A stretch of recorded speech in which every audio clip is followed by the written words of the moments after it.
చేతిలో తమ్ముడు తమ్ముడే, పేకాట పేకాటే అని ఒక సామెత ఉంది.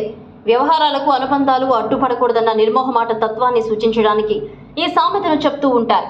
బీహార్ ఓటర్ల సవరణ వివాదంలో చంద్రబాబు ఈ తత్వాన్ని మృదువుగా చూపించి తెలుగుదేశం పార్టీ సూత్రబద్ధతను, ఆత్మగౌరవానికి నిలబెట్టారు.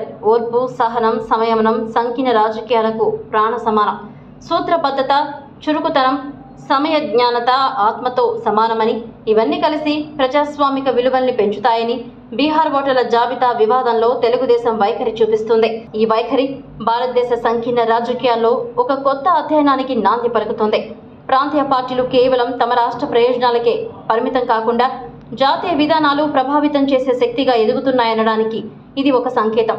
ఇది ఎన్డీఏ 3.0 ప్రభుత్వంలో బీజేపీకి ఒక హెచ్చరిక. అదే సమయంలో సంప్రదింపుల ద్వారా పాలన సాగించాల్సిన అవసరాన్ని గుర్తు చేసే ఒక కీలకమైన మలుపు.